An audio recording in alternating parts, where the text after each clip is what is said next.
Hello, friends. Welcome back to Heartforward, Conversations from the Heart. This is Carrie Morrison, and I'm so pleased to share today the conversation I had last month with Dr. Ashwin Vasan, the president and CEO of Fountain House in New York City. You will hear about how a clubhouse in your community, if you are fortunate enough to have one, can be a safe and welcoming place for people with mental illness to find support, friends, and purposeful engagement in a dignified environment. Fountain House is the first clubhouse in America, dating back to the 1940s. But as you will hear, clubhouses exist in over 300 locations throughout the world. I really want to see at least one, if not more, in Los Angeles. Ashwin breaks it down to a very simple premise that we all can relate to.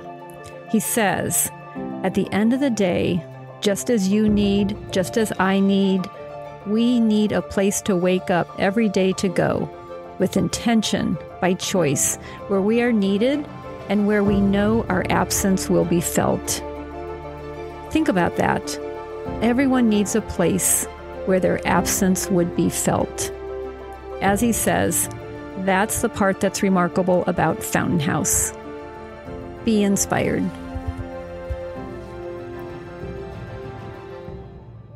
Welcome to Heartforward, and today I am really delighted to see via technology my friend Dr. Ashwin Vasan in New York City. And Ashwin, I am so glad we took a little time in January on a very frigid afternoon to have a cup of coffee in person. That was the last time I was on an airplane. Oh, wow. Yeah, it's been a while.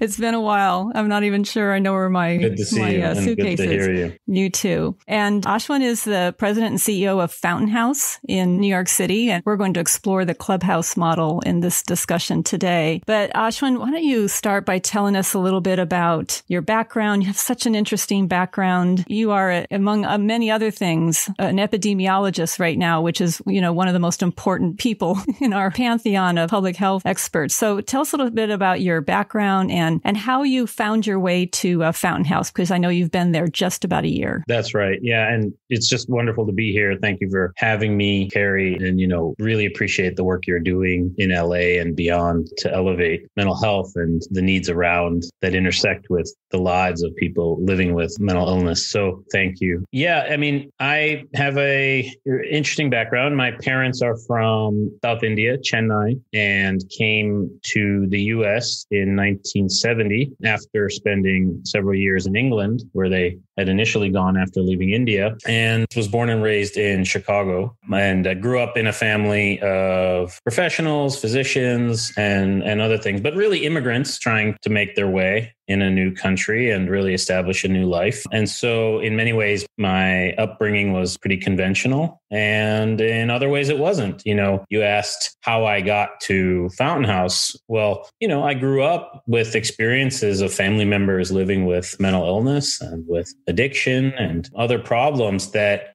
whether you're a professional, whether you're a highly educated, lowly educated, rich, poor, we know that mental illness, behavioral health conditions, addiction can touch us all. And so in that way, it's a great equalizer. But I also grew up in an immigrant community where that is deeply, deeply stigmatized and pushed into the shadows. So we never talked about it. And it's not something I really thought about. And so, left home, went to school, ended up studying public health after getting a degree in economics, studying epidemiology specifically, then going to medical school, training to be a primary care physician, and really spending most of my 20s into my early 30s working globally on HIV. So I came up in the early part of the 2000s, end of 90s, early 2000s, when global HIV was the hot button health issue. How do we get millions of people dying from HIV around the world on treatment, which we had for several years in the global north? And I started working for a nonprofit called Partners in Health. I was studying in Boston and started working for them. And for those of you unfamiliar with Partners in Health, they really focus on going to the hardest places, the places where everyone's forgotten that there are people and problems and needs, and really going there and proving that you can provide the most high quality and effective healthcare in partnership with the local community. And then to take back those lessons into policy and corridors of influence and power to really ensure that their voices are being lifted up. And so I kind of came up knowing public health and understanding how do we try to change things on a systems level and on a population level, but doing so with a very person level social justice mindset. And so I went through my career living in places like India and Sub-Saharan Africa, different countries in Sub-Saharan Africa and Asia, and then coming back to the US to do my medical training. And it's there when I started to really see patients here in New York City as an internist. It's where I finally saw up close that so many of the problems I've been working on abroad or right on our doorstep, unaddressed, unattended to. And whether that was chronic homelessness or the plight of immigrants and refugees or people cycling in and out of the justice system, I ended up pursuing a career in academia. I was at Columbia University for a few years where I still maintain a faculty appointment where I still see patients. But then a couple of years later, got recruited to the New York City Department of Health and Mental Hygiene under Commissioner Mary Bassett at the time. And it's there I built a new bureau, which was focused on exactly these populations that really not just fall through the cracks, but are pushed through the cracks by the holes in our systems. And so ended up working a lot with populations like the justice involved, like chronically homeless people, like veterans and refugees. And when I dove deeper and deeper into that work, the thread that really connects them is serious mental illness, is debilitating mental illness, often psychosis, bipolar disorder, serious depression, but really any mental illness, PTSD, any mental illness that causes you to lose function in some way, that impairs your ability to hold relationships, to hold jobs, to go to school, to connect with others, to maintain your housing, maintain your stability. And so as I was leaving the health department, I was approached by Fountain House to take over and, succeeding a 72-year-old institution, succeeding someone who was there for 28 years or something like that. And I didn't really know much about Fountain House, honestly, at the time. But over the next 6 months, I really got to learn quite a bit about it. And I just think it's a remarkable place with remarkable potential. And so, it's a real honor to be there now. And as you said, I'm a year in. And, we have pretty high ambitions for what we can accomplish together. And so it's just really nice to be talking about that today, but also to be working with you on that vision. Yeah. So, and I harbor a deep desire to see something like Fountain House in Los Angeles. So to that end, why don't you paint a picture for people who are listening to our conversation? I have visited Fountain House once, and I was immediately struck by what a beautiful building it is. And I think there's a story behind that. But paint a picture of what is Fountain House? What is a clubhouse? Give us the elevator speech on that. Yeah, Fountain House was started in 1948, really by a group of people living with serious mental illness who were leaving hospitalization, in this case, Rockland State Psychiatric Facility just outside of New York City. And they and their social worker at the time really started to ask the question of what do we do now? What purpose does our life have? We're out of hospitalization. We're relatively stable. What happens to us now? Nobody wants us. Nobody will employ us. Our families don't even want to be around us. Where can we go to have some purpose, to regain our lives, to maybe even aspire to new things, to learn new things? And at the time, the late 1940s, 50s, particularly across New York, but across many cities, you had members only clubs, which really predominated. And so it was really built in the vision of a members only club for people living with mental illness, a place where they could go voluntarily by choice and be a part of a community. And I don't know that they thought much more of it at the time, but over the years, what we've developed is a model that really is foundational on a few things. One is self-determination. The other is choice related to self-determination. Choice is really one of the number one things that's taken away from people by serious mental illness and by the stigma and discrimination that society puts on people living with serious mental illness. Work, the idea that people don't just want to go and sit around. They want to be engaged in something. They want to live life with purpose. They want to accomplish things. And so a working community, one where the community only thrives and survives on the basis of, we call them members, participants, engaging in collective work, in whether it's creative or substantive, to sort of keep the place running. And also about aspiration, right? Over the course of breaking out of the shell that is serious mental illness, the social isolation and the marginalization that results from serious mental illness, people begin to aspire to a better life. What do I want to learn? What do I want to accomplish? What do I want to see for myself in the future and my family even? Who do I want to reconnect with? And how do I build the skills and the confidence and the motivation, all things that are really taken away from you by mental illness? How do I build those things in a safe and dignified environment in order to do that? So the clubhouse is a physical location, of course. The original Fountain House Clubhouse is on the west side of Manhattan. And over the course of 72 years, we've had replications all across the country in 37 states and in 30 countries outside of the US. So about 300 clubhouses exist in the world of different sizes and shapes and obviously tailored to their local communities. But the themes that thread these all together are work. So we organize people's behavior and sort of activity during the day around the idea that they're there to participate in something and they're there for a purpose and they're needed, that without them, this work won't get done. So they're essential. And around, as I said, dignity and safety, having a real safe place to go. And around the relationships and the peer and staff and member relationships that are developed, that build back skills, that build back confidence, and build back the ability for someone to reconnect with humanity, with other people, both inside this environment, but also outside. Ultimately, we want people at Fountain House to thrive wherever they are. But success at Fountain House is when a person really says, I'm able to now go and take back something that I had or aspire to something that I never knew I could have. And that's really success at a very human level at Fountain House. And so that's really the building blocks. People come voluntarily. Some people come every day. Some people come once a week. Some people come once a month. But when they come, they're affiliated to a unit or a group where they engage in work. They work side by side. And this is very akin to the we did at Partners in Health. They're accompanied by a staff. So it's not a hierarchical relationship. It's very much a peer relationship, an accompaniment model where staff and member work side by side on something existential to the community, preparing meals, gardening, crafts, events. But there's also, in the midst of that working community, there's also very tangible services that we offer because we know that people need to not only aspire to their ceilings, people need help with lifting their floors.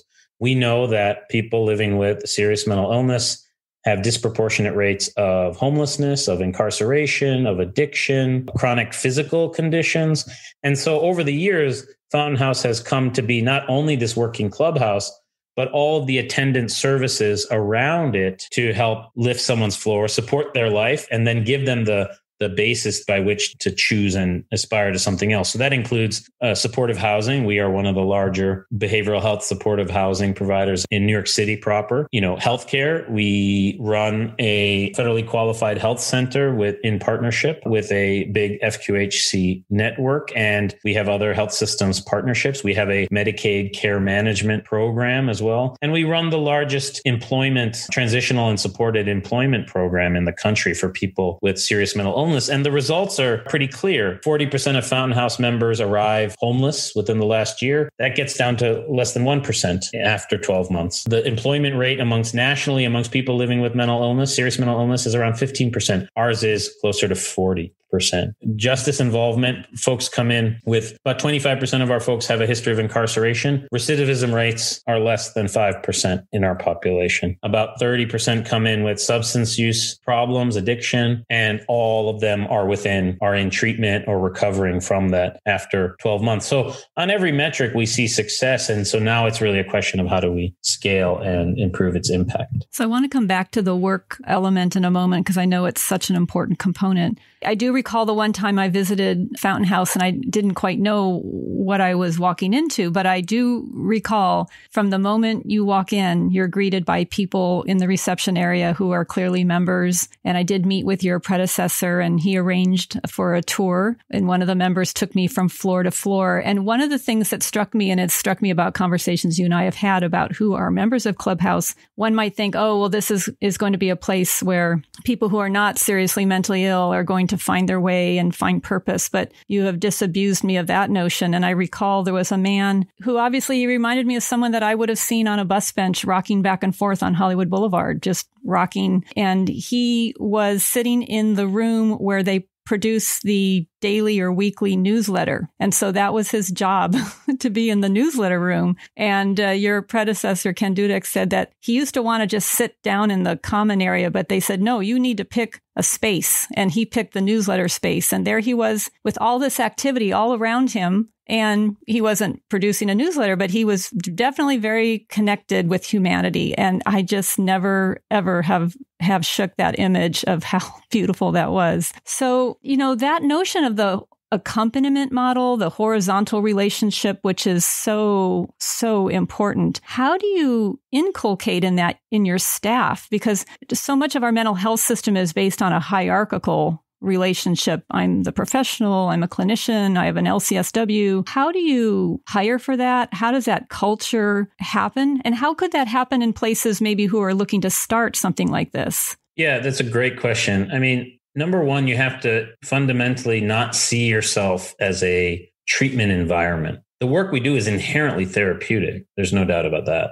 But if you walk in thinking you're a part of the mental health system in the conventional sense, you're naturally going to think of yourself as falling into these more hierarchical roles, which is why we call the people who participate at Fountain House members and not patients or clients. They're not recipients of a service. They are partners in their own recovery. And in fact, they're at the center of their own recovery because they're choosing what they do and don't want to do within the confines of the Clubhouse environment. I mean, I think that the way that we think about it at Fountain House is that the social workers and the social practitioners, as we call them, some of whom are not social workers, that we hire to work with our members have to come in with the sense that they're in partnership with the people they're working with, and that these are people with equal rights, with deserving of equal dignity, of deserving of equal choice and opportunities.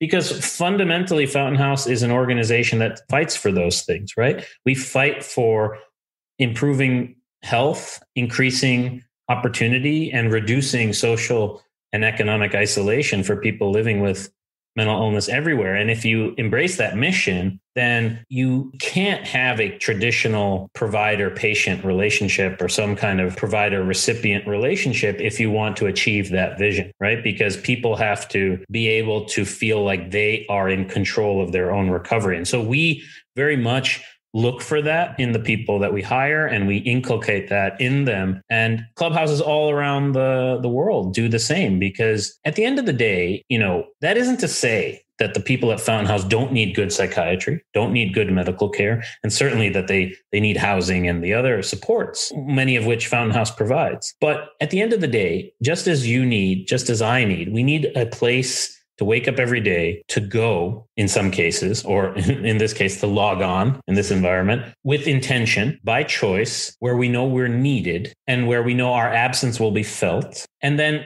wake up, rinse and repeat. And we know that is directionally pointing towards a better life. And that's the part that's remarkable about Fountain House, because it operates on the assumption that people living with mental illness can have better lives. I mean, the starting point is so low in society. We think of people living with mental illness as castaways, as discarded people, as people who don't need the same things that we need. They need to be institutionalized, or they need to be put over there outside of our spaces. But what Trieste and what the clubhouses have shown over years is that just isn't true. That, first of all, people living with mental illness are all around us, and they're our loved ones, and they're our community members.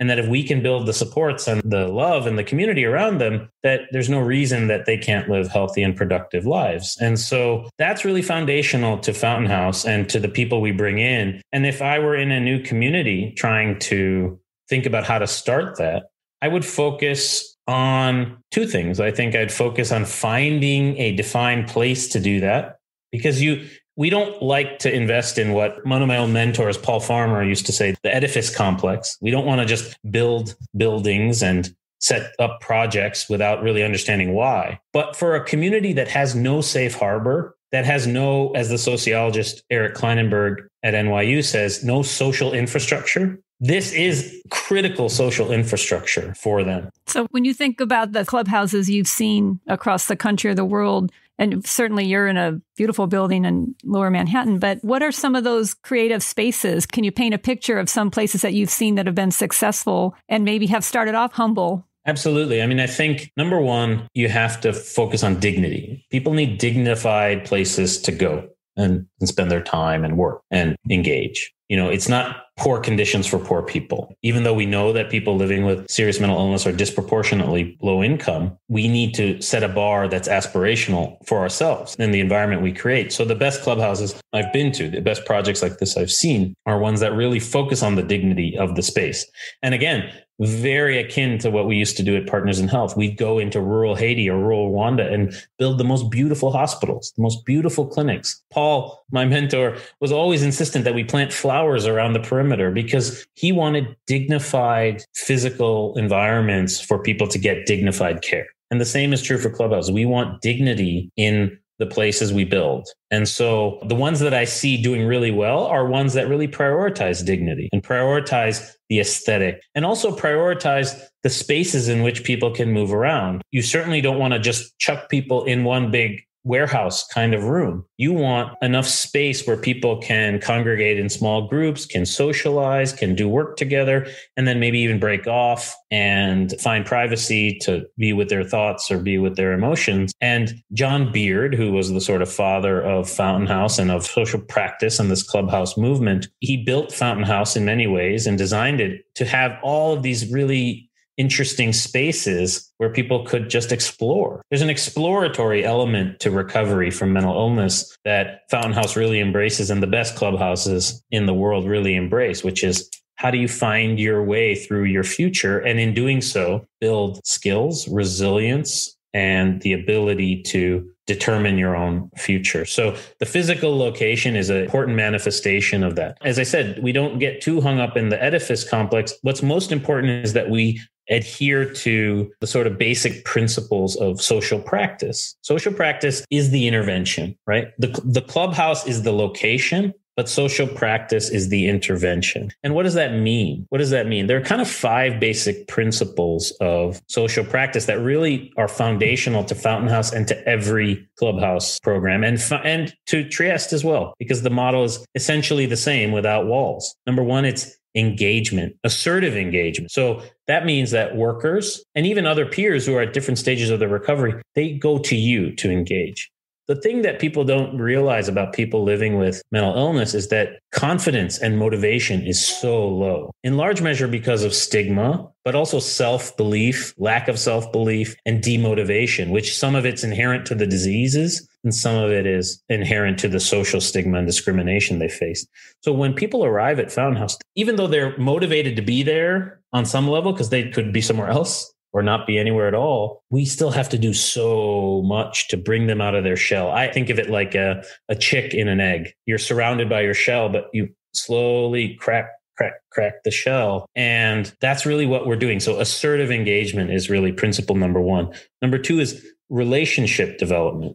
Relationships are essential. They're expected of recovery. They're almost a requirement, a sine qua non of succeeding in recovery. So that's peer relationships, peer to peer, that's member to worker relationships and beyond, right? So relationship development is something we really focus on. And a lot of that's down to communication, to relational skills, to things that, again, people have become very de-skilled in those things because of mental illness, because they're stuck in whatever pathology they're facing and struggling with. Number 3 is social design for recovery. Other people might call it milieu therapy, right? This is really how do we use the environment around us and maintain the environment around us to foster recovery. So how do we use the space? If you're lucky enough, how do you design the space the way you want it? Or take the space you have and make it into something that's really fostering of recovery. It's also about community organizing, social design for organizing groups of people. So how do you get people making decisions as groups? How do you get people communicating to come up with collective decision making? So there's a real democratic process in terms of organizing within this micro environment. The therapeutic part is number 4, really continuous assessment and intervention.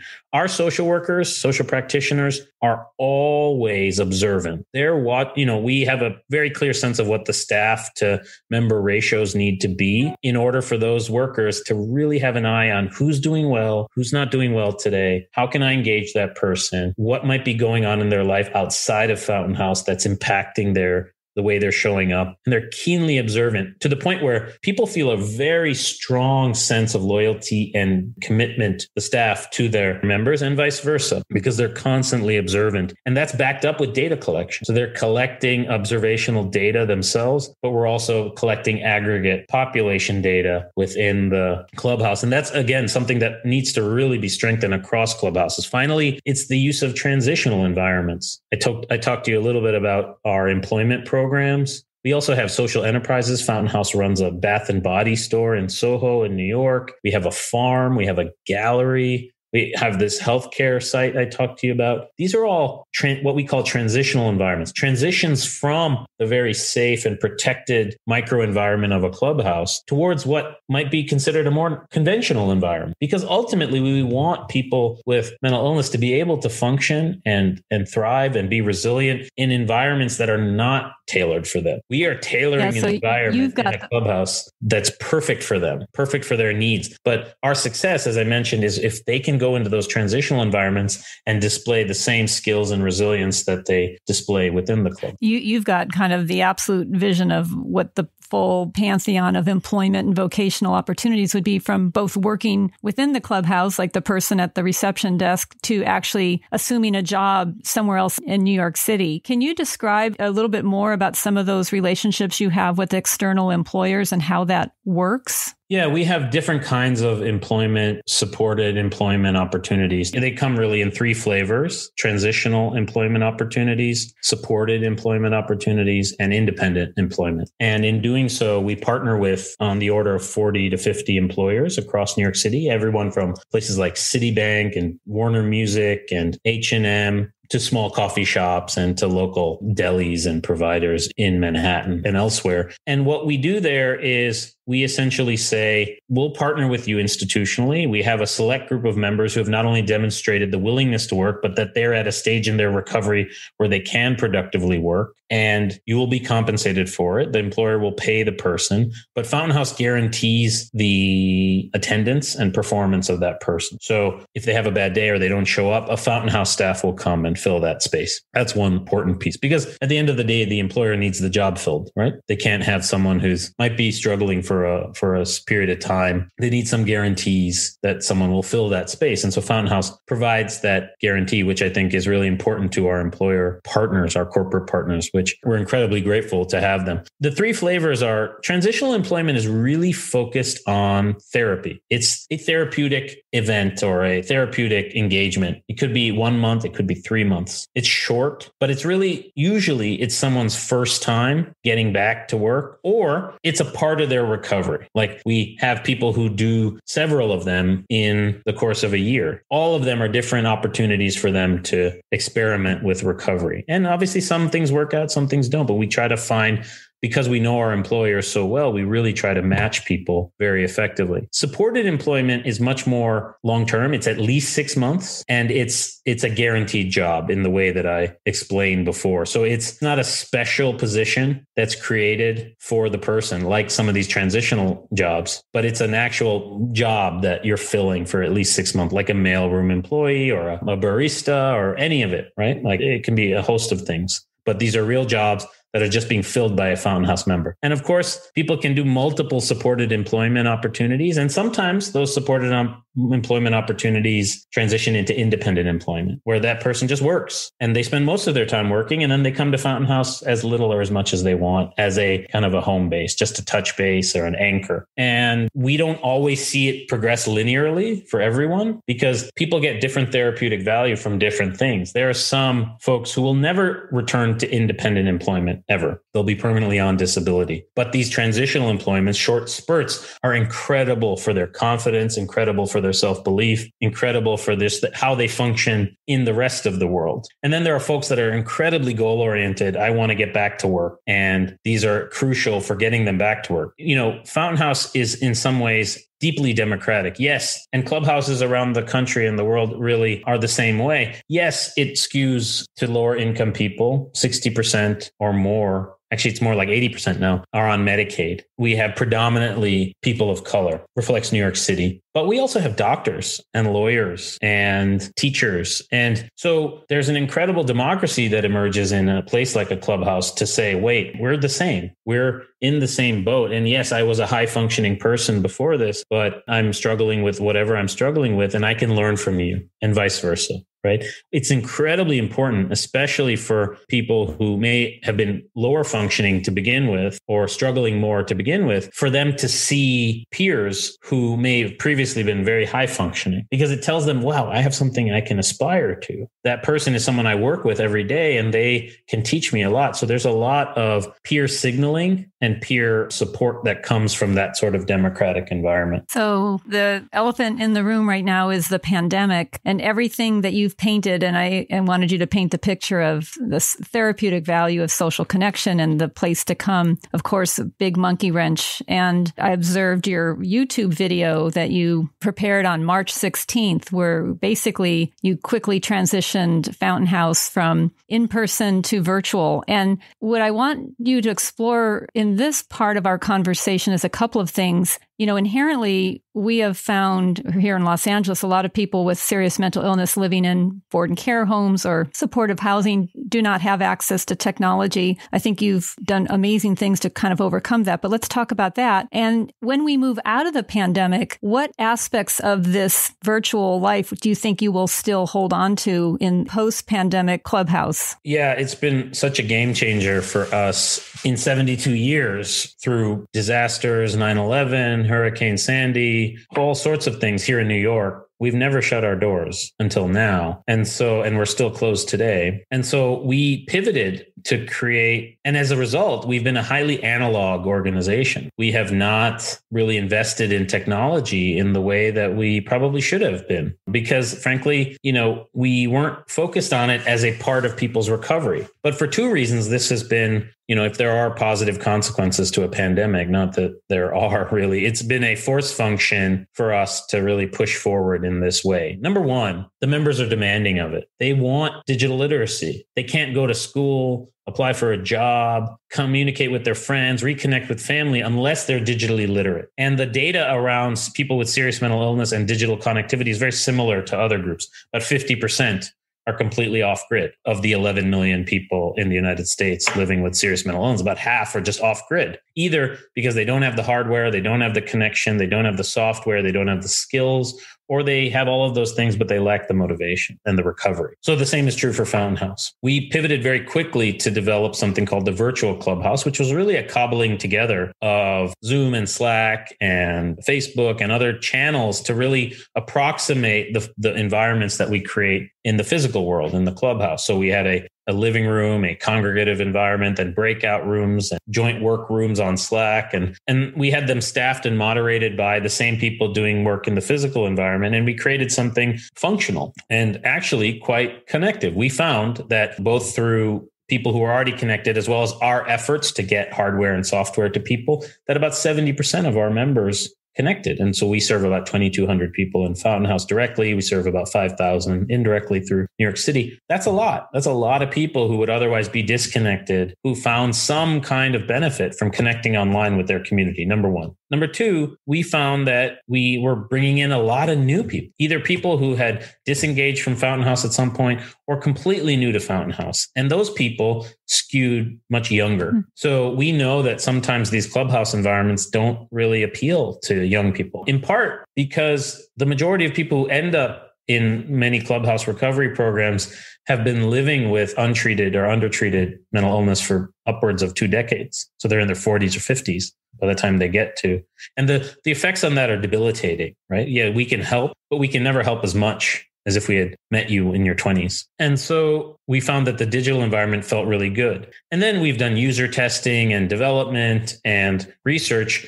And what we find is that the majority of people say they want to stay connected. Even if we open up again physically, they want to make this a part of their life. They want to keep connected to our virtual clubhouse. So you can imagine that there offers up a number of opportunities here, which Fountain House will be pursuing. One, it allows us to enter in and engage new populations that we've historically struggled to engage. Young people being one, people with limited mobility being others, right? So that's one. Two, it allows us to enter into markets and into places in the country and around the world where we won't have the opportunity to build physical infrastructure. So you can imagine virtual clubhouse being offered up to health systems, to housing providers, to addiction programs, to insurance companies to say, look, you struggle to engage this population because you don't provide services in the way we do. And you're not really focused on the needs of people living with chronic mental illness. Well, we have 70 years of experience in doing this in the physical environment, and now we've created an approximate tool in the digital environment. Why don't you take that up in your community and use that to stitch together the physical services that you have? So you can see very much a model in which people are engaged online. And in some ways, that's a really useful possibility, right? Because think about the alternatives. If people aren't engaged in a community, we see the kind of data I talked about: chronic homelessness, incarceration, healthcare utilization, ER visits, and the like. And so we want to avoid those things, right? And so people engaged online in activities are much more able to reconnect with services and programs that will help them avoid those negative outcomes, but can also get them back on track in terms of aspiring to positive outcomes like, hey, I want to complete my GED or go back to school or get a job. And so creating an online environment like that in a world in which so much business is conducted online, it's not only a form of community, it's not only a form of therapy, it's really basic civil rights and civic inclusion. We can no longer say that some people don't get digital access. So Fountain House is going to step into this place over the next years and really build that out as a way to touch more people. I mean, there's always going to be physical limitations on how many physical sites you can build. And we're not a real estate company. And, we're going to need, I would love it if there were thousands of clubhouses all around the world, of course, but that's very expensive. So how do we take a model like this, build it in strategic locations in LA and in places like that, but then also complement it with this sort of virtual tools, which is much lower cost, much more scalable, and help us actually reach into people's lives earlier in their illness course, right? Ultimately, I'm a public health guy. I trained in public health, which means I think a lot about prevention. Yes, I'm a physician. I think about treatment, but really we know bang for your buck, prevention is where the investment needs to go. And so the earlier we can touch people, the earlier we can engage people when they drop out of school, for example, with mental illness, when they struggle at work with mental illness. If we can connect with people then, we have a much better opportunity to help people get their lives back on track and take back their lives from these really debilitating illnesses. So that's really where we see a large portion of our future as well. The silver lining of the pandemic is it jump-started something that probably should have been addressed quite a while ago, the digital divide, but you're going to be able to create a hybrid that'll be stronger. You are a public health practitioner, and I did read on your website recently that you expressed some concern about some of the data coming out of the CDC about Americans kind of experiencing mental health conditions at a much higher rate as a result of the pandemic, suicide ideation and anxiety. And you really make a case that this has to become a public health emergency, and it's something that our government needs to take more seriously. Do you want to elaborate a little bit more on that? Yeah, I mean, I think we had a mental health crisis before COVID. For the last 20 years, we've seen an increase in what have been called deaths of despair suicide, overdose, and effects of alcoholism. And we've seen that spike in the last 6 years or so due to opioids and economic dislocation. And we've had a lot written about how that's impacting the rural poor communities. It's been even used to explain why the election in 2016 turned out the way it did. So we had a real problem. The last 4 years have been the first 4-year consecutive drop in life expectancy in the United States since World War I and the 1918-19 flu pandemic. And that's driven in large measure by these deaths of despair. And now we have COVID, a massive pandemic, which is causing us all to be isolated. So it's straining all of us in some ways, small and big. It's causing people to, essential workers in particular, to be on the front lines, experience trauma, to bear witness to untold human suffering. It's affecting us directly in terms of our own illness and health, as well as losing and having loved ones who are sick or lost to COVID. And then there is all this indirect impact through social and economic dislocation, loss of jobs, eviction, threat of eviction, human security issues, increases in violence. Add on top of that, the very poignant and pointed racial justice reckoning, which I hope we're at the beginning of. And you've got a real witch's brew for what I've been referring to as a second pandemic. The CDC report suggested that about 50% of Americans reported having increased anxiety or depressive symptoms, suicidality, or substance use, right? A recent report out of JAMA, the Journal of American Medical Association, reported that depression symptoms are 3 times as high as they were pre-COVID. A Kaiser Family Foundation survey showed that about 50% of Americans say their mental health has been affected negatively by COVID. And the people most impacted are people who have lost their jobs, who are already lower income. And 10 million people, and that number will climb, have lost health insurance as a result of losing their jobs because we continue to link healthcare to employment. And so if that's not a recipe for a massive crisis and one that we'll be reaping for years and years to come, the seeds we're sowing now and that COVID is sowing for us, we're going to be reaped for a generation to come, And so unless we start to, and this is a big push that Fountain House is making, unless we start to speak about mental health as an intersectional issue that's impacted by housing and jobs and the economy and immigration and criminal justice reform and healthcare, then we're missing an opportunity to make mental health, the kind of kitchen table issue that it really is, right?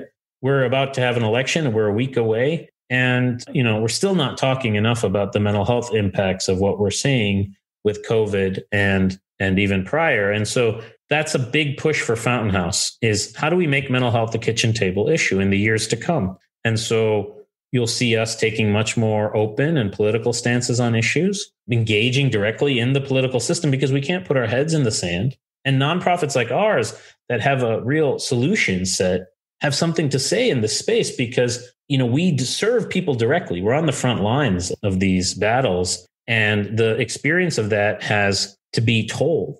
Those are stories that need to be told. And so, we're going to be taking a new tack on that. And mental health hasn't ever really done that before.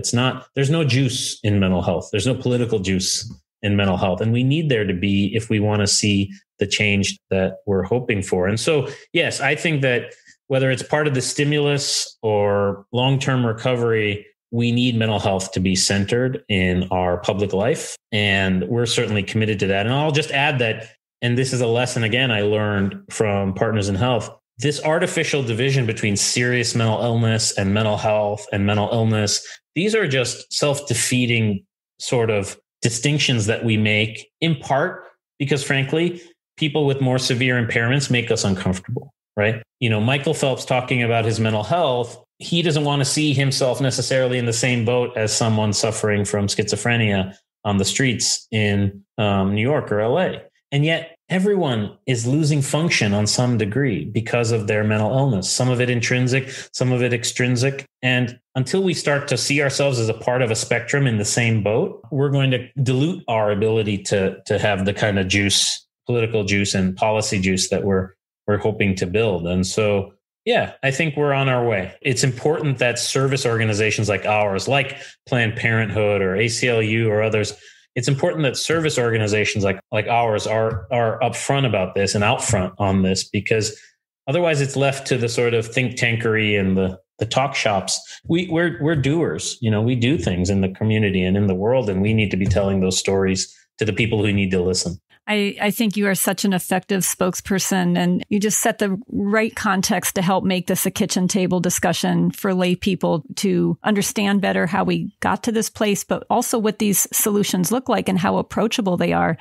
So as we bring this time to a close, without overwhelming you and your staff, I suspect there will be people and organizations who want to know more, who would like to think about how they might be able to invite the clubhouse model into their community. I don't want to overwhelm your infrastructure there, but what would be the best way for people to follow up? Oh, yeah, please do reach out to us at fountainhouse.org. Go to our website, www.fountainhouse.org. Contact us. There's contact information there for general inquiries. And we help a whole host of places start clubhouses, grow their clubhouses, and develop other kinds of social practice models where you can't develop a clubhouse. And so we're more than eager to do so. And actually, it's a part of our strategy going forward. We're in the midst of a pretty transformative 5-year strategic planning process at Fountain House, which is really fundamentally taking us from a fairly insular cottage industry kind of organization, which not that many people knew about, to something that will be a much larger part of public life. And so to do that, we need partners all over the country and beyond doing this work. And so we're very, very glad to work with anyone who's interested in taking on this really important issue for our future. So, okay, good. That is great. And I will put all that information in the episode notes, along with any other links to resources that you would encourage people to take advantage of. And I just want to thank you. We could have talked all day. I am so excited myself to be one of those folks here in Los Angeles who will look at how we could possibly start to build this movement here. It is so desperately needed. And I just can't wait till we can meet again for another cup of coffee in person. Who knows when that will be. But in the meantime, we still have a lot of work to do, and we can stay connected and stay inspired. So thank you, Ashwin, for being my pleasure. With me today. Carrie, I love what you're doing. I'm so thankful we were connected as I started this job. And I'm so excited to try to build Fountain House LA. I hope we can put it on Fountain Avenue and really put a stake in the ground for this work in LA, which is really such an important beacon of hope in this fight. And so I can't wait to get to work with all of you. So we're excited. Thank you. Likewise. Have a lovely day. You too. Be well. Okay, I have to admit, when I think about the vision for a clubhouse, I am drawn back to the theme song for Cheers. Remember? Sometimes you want to go where everybody knows your name and they're always glad you came. In our conversation, you heard Ashwin say that in America, we need to make mental health a kitchen table issue. I truly hope this podcast is doing its part to help raise awareness about how people in our country are left to drift, if not abandoned, way too often by systems that don't support them, don't help them stay connected to services or friends, to families or jobs. As you heard from Ashwin, he invites you to connect with them if you want to know more about the Clubhouse model or might be interested in ascertaining whether you might be able to create one in your community.